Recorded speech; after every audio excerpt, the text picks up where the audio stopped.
Olá, Ricardo. Como vai? Tudo bem?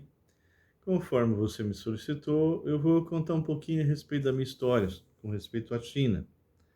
E o tempo que nós estivemos lá, nós iniciamos com os chineses em 1986.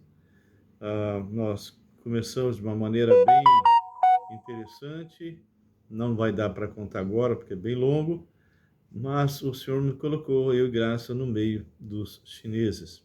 Eu sempre trabalhei principalmente com judeus, mas de repente o Senhor me colocou no meio desse povo e realmente foi maravilhoso.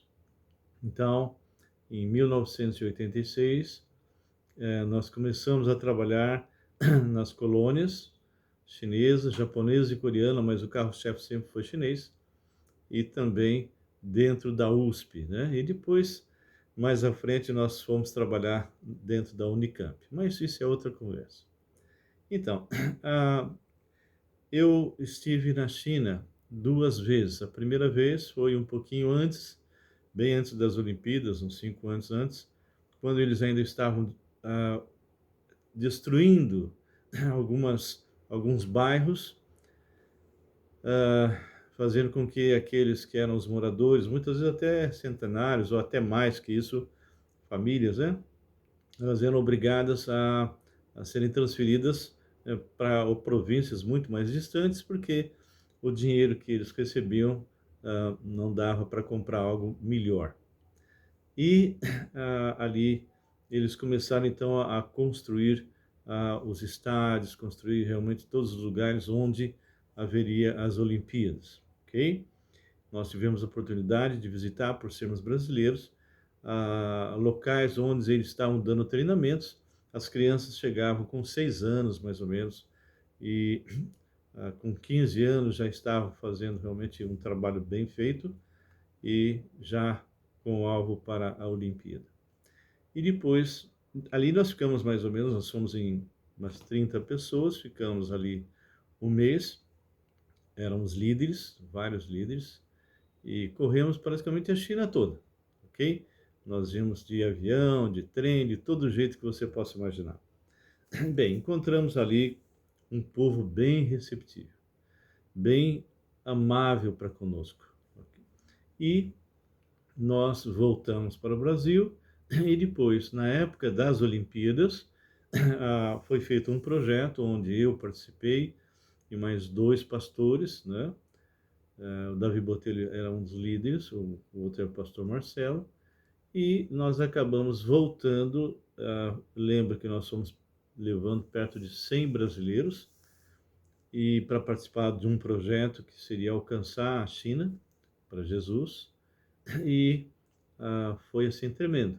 Então, praticamente quase que lotamos um hotel em Beijing. E depois, quando terminou, nós fomos distribuindo o pessoal, 15 pessoas mais ou menos, para os lugares mais distantes. E nós fomos para o lado exatamente da Coreia, onde eu já tinha estado anteriormente, onde eu já havia ido levar comida para refugiado lá na China com a Coreia, né? E aí voltamos novamente para a fronteira da Coreia.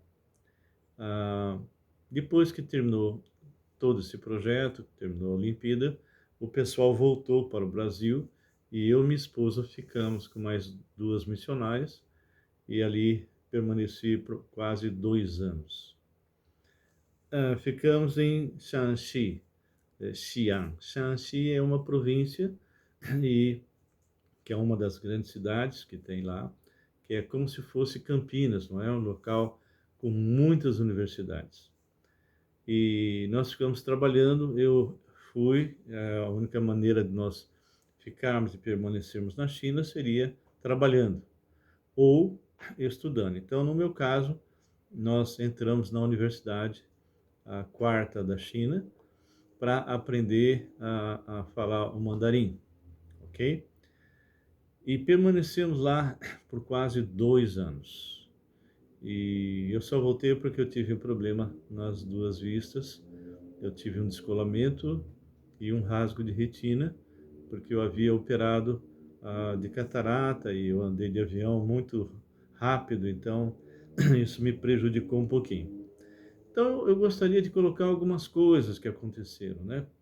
Uma das coisas que foi bem interessante é que ah, nós que fomos para a China tínhamos uma visão errada de uns 20 anos de atraso.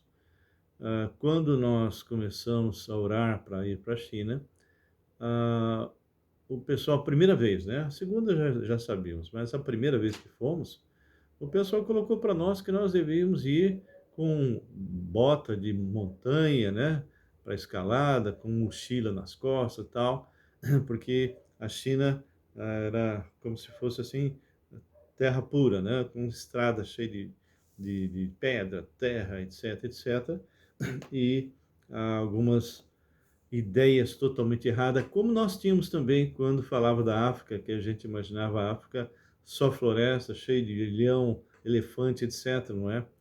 E quando eu estive no sul da África, eu percebi que não é nada disso.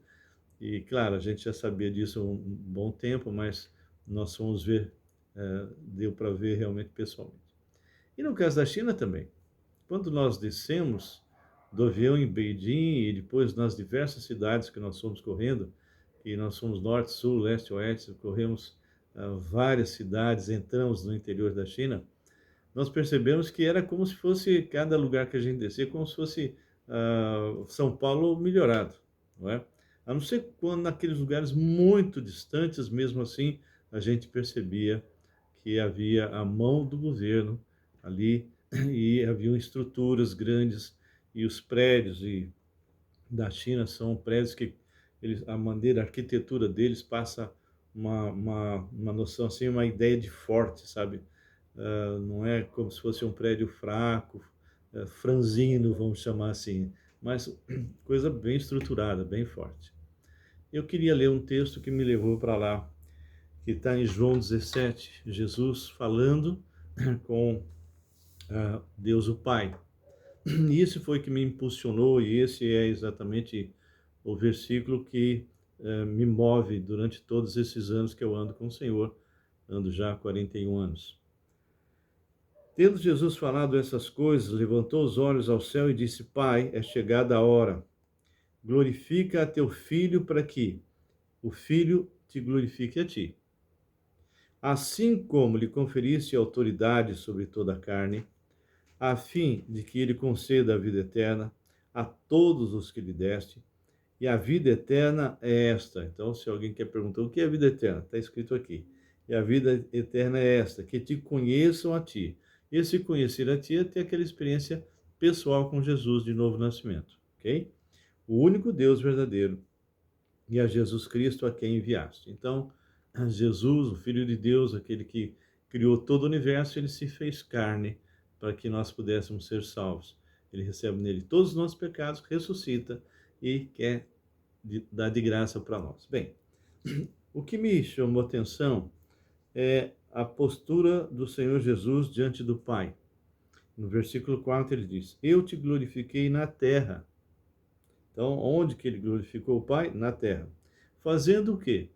Consumando a obra que me confiaste para fazer, que seria realmente ir para a cruz e morrer pelos nossos pecados e ressuscitar, né? Então, ele glorificou assim. E o versículo 6 diz: Manifestei o teu nome aos homens que me deste do mundo, eram teus, tu nos confiastes e eles têm guardado a tua palavra. É o que eu chamo de encontros marcados que o Senhor ah, manda pessoas para nós. Então, eu comecei aqui de uma forma que não vai dar para explicar agora, e começamos então a fazer um trabalho na colônia e dentro das faculdades. E isso foi até mais ou menos o ano 2000, nessa época eu ainda trabalhava, ainda era empresário, até a hora que o senhor falou, larga tudo, e aí eu montei uma base missionária na Liberdade. E dali, então, eu comecei a treinar missionários e enviar para a China. E depois, foi como eu disse, eu fui atrás, ok? Bem, vamos falar um pouquinho a respeito da China. A China é um país enorme e muito, muito, muito grande mesmo. Tudo é grande, né? Todas as faculdades são enormes. ok? Hoje está beirando 1,4 bilhões de pessoas, não é? É 1,376, qualquer coisa assim, é quase 1,4 bilhão.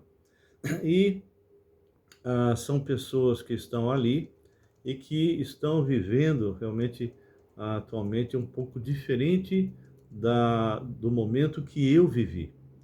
Quando nós chegamos na China, havia assim dificuldades, mas não tanto quanto está acontecendo hoje. Ah, Nós, quando entramos dentro da universidade na época, nós assinamos um termo que nós não iríamos evangelizar ninguém, não iríamos tocar em religião, ok? E realmente nós cumprimos, porque como crente a gente não pode mentir, então a gente fazia isso fora da faculdade.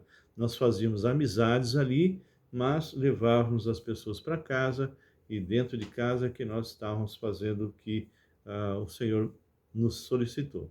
Mas dentro da universidade, a gente montava realmente uma rede de amigos, ok? Ah, Naquela época, o nosso dinheiro valia 4 vezes, 4 por 1, e o dólar era 6 por 1. Então, nós fomos, a comida era muito barata, tudo é barato. E a gente, tudo era à vista, não tem lá, eles não usam cartão, pelo menos até quando eu estive lá. Nós voltamos, vamos dizer assim, mais ou menos 2000 e... Quando é que nós voltamos de lá, Graça? Mais ou menos da China, a última vez? 2010, né? Exatamente. Então, nós ficamos lá quase 2 anos. Fomos em 2008, voltamos em 2010. E então era essa proporção, 4 por 1. E como eu disse, comida muito barata, as coisas muito baratas. E era muito interessante, porque nós estávamos acostumados aqui no Brasil a sempre pagar as coisas, tipo aluguel, mensalmente e tal. Lá não existe isso, ok? Lá você simplesmente tem que pagar tudo adiantado, seja a faculdade, seja o aluguel, seja internet, o que for, sempre você paga adiantado, ok? Eles não tem problema nenhum com dinheiro. Se eu entro em algum lugar, tem uma caixa enorme lá, onde o dono daquela quitanda, ou seja o que for, vai fazendo troco e jogando o dinheiro ali, e você passa a ver um montão de dinheiro, não é? Eles trabalham dia e noite, é incrível. Mesmo as pessoas que estão dentro de um trabalho normal, não são da mesma forma que nós. Por exemplo, vamos pegar um porteiro, né, de prédio. Os nossos aqui, quando chega um determinado horário, eles saem, vão embora e pode, em alguns lugares, ser substituído por outro. Lá não. Lá o que eles fazem? Tem a portaria ali, onde eles estão recebendo as pessoas, mas atrás dela tem uma cama e uma televisão. É ali que eles ficam. E assim, todos fazem a mesma coisa. Eles têm a casa deles, têm a família, mas eles casam com o emprego, ok? Por exemplo, pessoas começaram a vender em frente ao nosso prédio, numa rua lá, aproveitando umas casas de madeira. Na época eles estavam construindo lá um hotel, um shopping e tudo mais.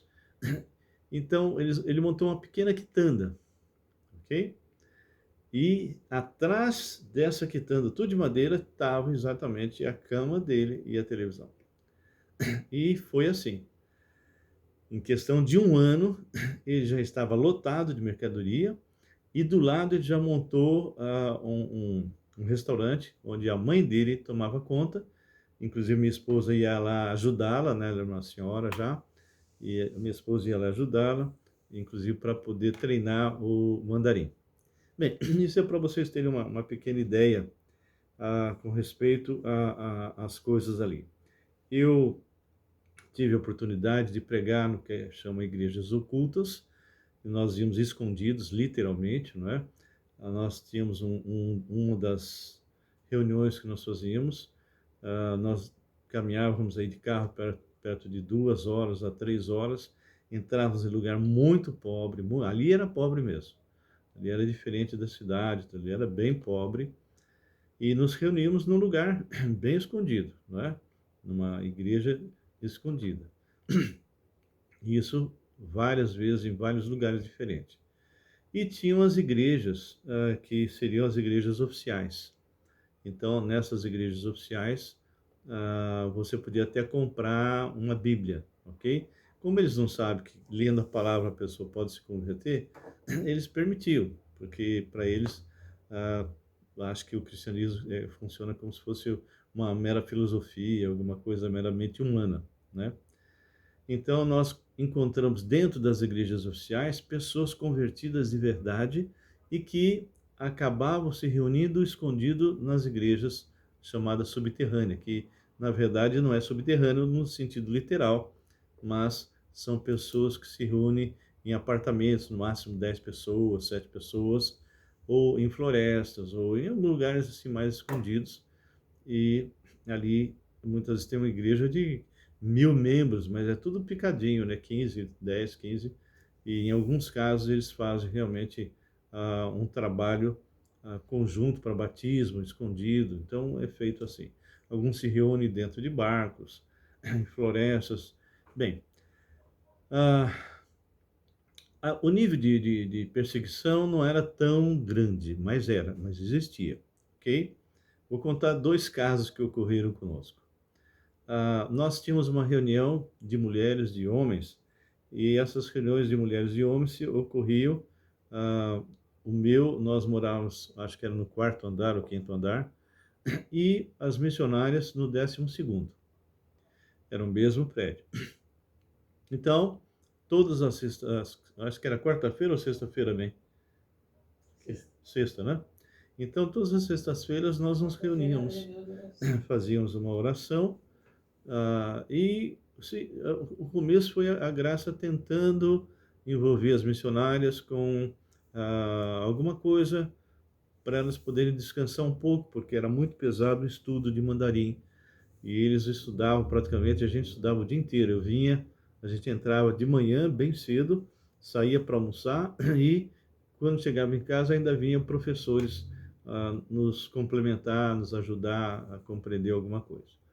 Bem, então, ah, no começo a Graça reuniu com as duas missionárias, a Suzy e a Cici, pessoas só nossas, só missionários.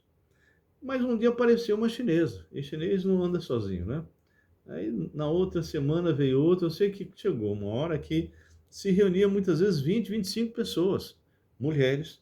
Então eles preparavam mesas, tudo tal, como se eles estivessem fazendo uma festa, não é? Comendo, ouvindo música, etc, não é? Mas ali era ministrada a palavra de Deus. E a mesma coisa eu fazia na minha área, lá embaixo, só com os homens.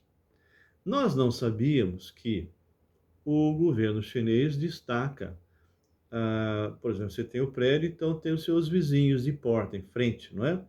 Ou do lado, não importa, mas no mesmo andar ali. Então, eles pegam cada um desses chineses, eles sabem onde estão os estrangeiros, e eles começam a fiscalizar. Qualquer coisa diferente, eles anunciam para o governo. E nós tínhamos uma reunião às 6 horas da manhã. E naquela noite anterior a isso que eu vou contar, veio um irmão que veio de uma outra província muito longe, e que era o Júnior, e ele dormiu em casa. E a gente fez, assim como ficou conversando, e ficou muita coisa em cima da mesa, tal, que normalmente eu guardava tudo escondido, mas naquele dia, mostrando, conversando, ficou tudo às claras, como diz o outro. E o que aconteceu? Eu estava me preparando para receber os nossos irmãos, que eram de outras missões, inclusive, para a gente orar. Todo dia, 6 horas da manhã, a gente orava. E o que acabou acontecendo é que eles, vamos dizer assim, começaram a perceber, esses vizinhos, começaram a perceber que nós estávamos fazendo esse tipo de reunião. No máximo lá, pode se reunir de 9 a 10 pessoas. Agora nem sei quanto é mais. Mas naquela ocasião era isso. E o que acabou acontecendo é que nós olá, nós recebemos um telefonema de uma das missionárias. E ela disse: Olha, Raul, lá a gente não chamava de pastor, né, de missionário. Nenhum missionário falava para o outro, ô irmão, nada disso. Ele falou: Olha, eu não vou subir agora, porque aqui embaixo está coalhado de policiais. E eu falei: Não, deve ter acontecido alguma coisa aí, mas fica, aguarda um pouquinho, na hora que der você sobe. Enquanto eu estava telefonando, bateram na porta. Quando eu abri, tinha uma policial e mais uns 3 ou 4 policiais, mais os que tomam conta lá do prédio, né? E mais os curiosos. O chinês é muito curioso. E aí o que acabou acontecendo é que eu sorri para ela, né? Deus me deu muita paz. E eu falava para ela: entra, né? Entra. E lá, né? Sente-se. E ela, não, não, não. No final, ela aceitou, entrou ela e mais um. Primeira pergunta: o que você está fazendo aqui? Bom, imagina, hoje eu estou aí beirando já fazer 74 anos, dia 17. E eu era, isso em 2008, eu, apesar de ser menos tempo, mas eu já tinha cabelos brancos, não é? O que você está fazendo aqui? Eu estou estudando. Mas por que com essa idade, né? Você está estudando? Aí eu falei: não, lá no Brasil, eu trabalho na USP, na faculdade, lá tem muitos orientais, muitos chineses que chegam, então nós, vamos assim, podemos ajudá-los. Era verdade, né? Aí pedi o documento e foi me questionando, mas estava tudo bem. Como eu havia falado para eles entrarem sorrindo, eles não foram, não entraram dentro de casa, assim, para vasculhar e ver alguma coisa. Simplesmente ela ficou na sala. Se ela tivesse entrado e entrado no quarto, eu estava preso, não é? E o que acabou acontecendo é que ela falou assim: onde está o visitante que está com você? Onde está o estrangeiro? Eu falei: tá dormindo, 6 horas da manhã.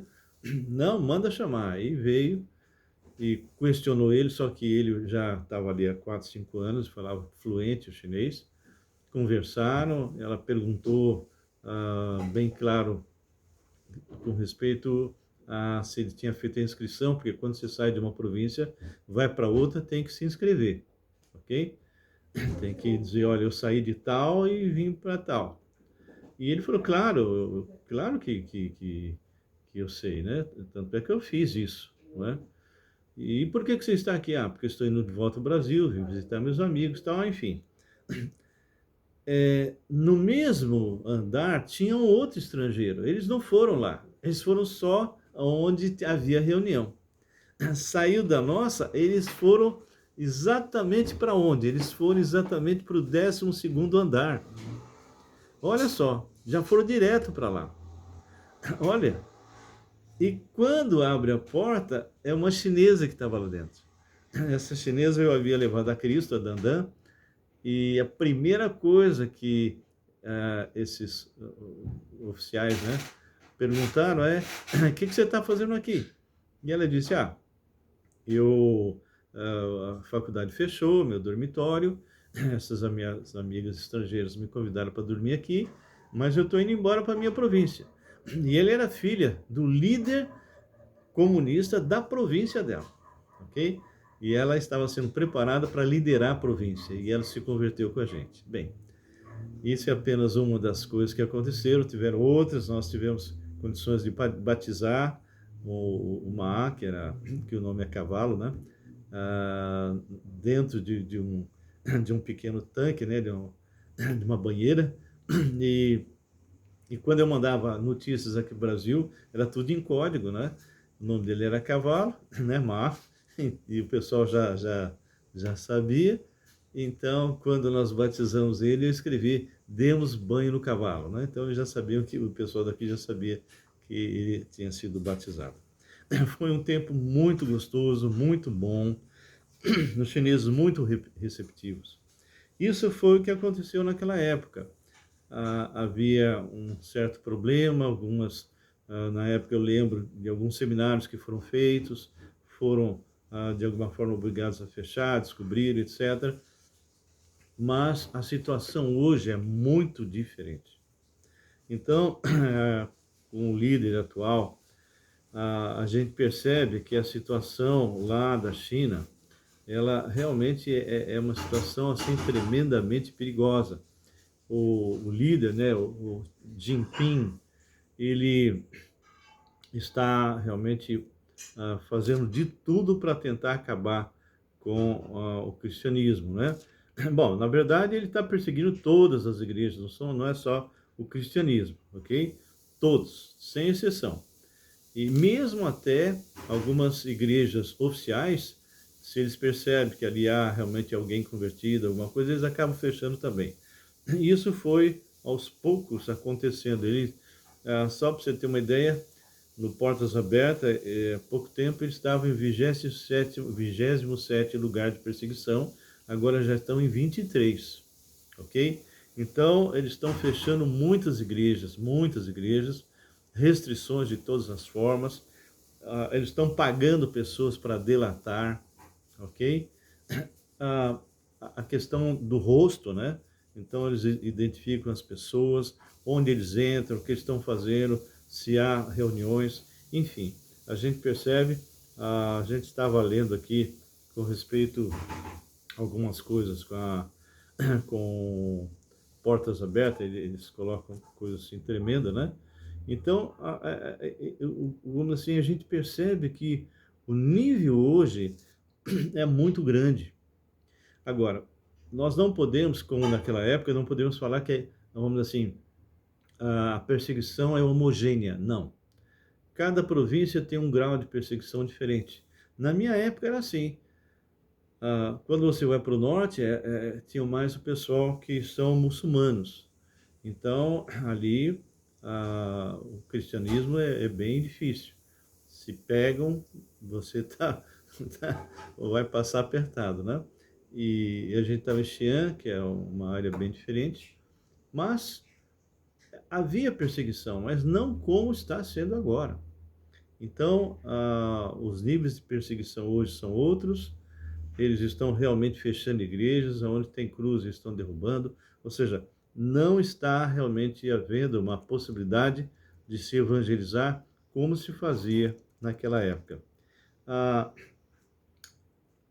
Quando nós lemos algumas coisas que ele coloca, eu queria ler para vocês, eu acho bem interessante quando a pessoa não tem assim muito conhecimento a respeito do que está acontecendo, né?